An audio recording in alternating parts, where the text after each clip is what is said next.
श्री महालक्ष्मी नमः। नमस्कार दोस्तों आज के इस वीडियो में हम बात करेंगे महालक्ष्मी का जो यह 16 दिवसीय व्रत रखा जाता है, इसमें महालक्ष्मी के निमित्त किस प्रकार से दीपक हमें प्रज्वलित करना चाहिए। क्योंकि महालक्ष्मी का 16 दिनों का जो ये व्रत किया जाता है, इसमें दीपक को प्रज्वलित करने का एक खास विधान होता है। यदि इस क्रिया के द्वारा आप दीपक को प्रज्वलित करते हैं तो आपकी पूजा जो है पूर्ण मानी जाती है। पूजा से मिलने वाले जो फल होते हैं वो बहुत ही शुभ होते हैं और कई गुना ज्यादा आपको इससे फल की प्राप्ति मिलती है। आइए आज का वीडियो हम स्टार्ट करते हैं। नमस्कार दोस्तों, कैसे हैं आप सभी। उम्मीद करती हूँ आप सभी स्वस्थ होंगे, सुरक्षित होंगे और आप सभी के उत्तम भविष्य की कामना करते हुए आज का ये वीडियो स्टार्ट करती हूँ। भाद्रपद मास के शुक्ल पक्ष की अष्टमी तिथि से ही 16 दिवसीय महालक्ष्मी का व्रत किया जाता है। बहुत सारे ऐसे भक्त हैं जो माँ लक्ष्मी का यह व्रत करते हैं और पूर्ण विधि विधान के अनुसार करते हैं। उन्हें संपूर्ण फलों की प्राप्ति तो माँ लक्ष्मी की कृपा की वजह से मिलती ही है। आज मैं बताने वाली हूँ एक ऐसा दीपक जिसे यदि आप व्रत करते हैं तो आपको जो फल मिलने वाला है वो 100 गुना ज्यादा प्राप्त होता है। और यदि आप ऐसे भक्त हैं जो किसी भी कारणवश लेकिन आप व्रत नहीं रख पा रहे हों या फिर उतने विधि विधान के अनुसार पूजा अर्चना नहीं कर पा रहे हों, तब ऐसे में आपको एक ऐसे दीपक को प्रज्वलित करना चाहिए जिससे आपको माँ लक्ष्मी की कृपा की प्राप्ति तो मिले ही, साथ ही कई गुना ज्यादा मिले। एक तो आपने व्रत नहीं रखा, पूजन पाठ में बहुत सारे नियम होते हैं उनका भी आपने बहुत ज्यादा पालन नहीं किया, फिर भी आप जो है एक दीपक से जो है बहुत सारी इच्छाओं की पूर्ति कर सकते हैं।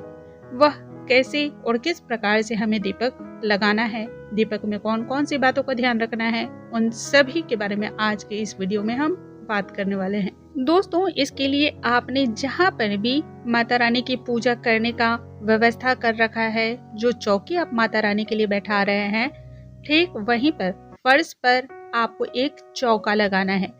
पहले के समय में यह चौका जो है गोबर से लगाया जाता था या फिर मिट्टी से लगाया जाता था, पर अभी के समय में ये घरों में जो टाइल्स और मार्बल्स होते हैं जिनकी वजह से गोबर और मिट्टी का प्रयोग हम नहीं कर पाते हैं, तब ऐसे में आप चाहें तो यह जो चौका हम लगाते हैं इसे आप रोली से, अबीर से, कुमकुम से या फिर हल्दी और अष्टगंध से भी इस प्रकार का चौका आप बना सकते हैं। अब इसके ऊपर हम हल्दी से निर्माण करेंगे। मैंने कुमकुम से बनाया है, आप इस तरह का जो है हल्दी से बना सकते हैं। तो हल्दी से अब हम उसमें अष्टदल कमल बनाएंगे। अष्टदल कमल बहुत ही आसानी से बन सकता है, इसमें किसी भी प्रकार का कोई उलझन भी नहीं है। अष्टदल कमल माँ लक्ष्मी को अत्यधिक प्रिय माना जाता है, माँ लक्ष्मी की पूजा में इसका इस्तेमाल होता है।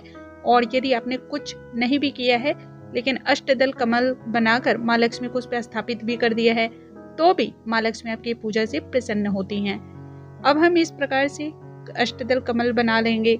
उसके बाद हम एक पान के पत्ते लेंगे। पान के पत्ते हमें डंडियों वाले लेने हैं। बहुत सारे लोग पान के पत्तियों को लेकर के कंफ्यूज होते हैं, हमें किस प्रकार की पत्तियां इस्तेमाल में करनी है, तो इसको लेकर के कंफ्यूज ना हो। पान की पत्तियां वही ले जिसमें डंडियां लगी आती हैं। अब उस पान के पत्ते पे आपको श्री लिखना है, जो अष्टगंध से लिख सकते हैं और इसमें थोड़ा सा इत्र का इस्तेमाल कर लें। श्री लिखने के बाद जो हमने अष्टदल बनाया है उसके ऊपर थोड़ी सी रंगे हुए चावल हल्दी से आप जरूर रख दें। अब ये पान के पत्ते को हमें उस पर रखना है। पान के पत्ते का जो मुख होगा वह उत्तर दिशा की तरफ होना चाहिए और श्री को पूरा बनाना है। बहुत सारे लोग ये जो 2 लकीरें होते हैं इसे खींचना छोड़ जाते हैं, तो इसे छोड़ना नहीं है, श्री पूरा लिखना है, तभी ये माँ लक्ष्मी का प्रतीक माना जाता है। इसके ऊपर वापस हम थोड़ी सी अक्षत और गुलाब की कुछ पंखुड़ियां रखेंगे।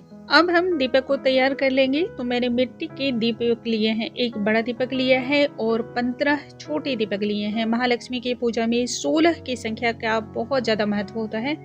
और इसके साथ ही हमें यह भी याद रखना है कि इस पूजा में जो है ना लाल रंग की बाती का प्रयोग किया जाता है, बहुत ही ज्यादा शुभ होता है और कई गुना ज्यादा प्रभावशाली माना जाता है। तो ये देखिए मैंने इसमें लाल रंग की बाती का लपेट करके इस प्रकार से बाती बनाया है।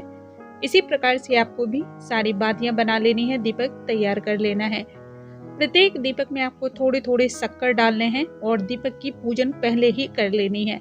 हल्दी, कुमकुम और सिंदूर दीपक पे इस प्रकार से आपको टीका लगाना है। थोड़े थोड़े से शक्कर सभी दीपक में आपको डाल देने हैं। इसके साथ ही जो बड़ा वाला दीपक है उसमें 2 जोड़ी लौंग और 1 सिक्के यदि संभव हो तो जरूर रखें।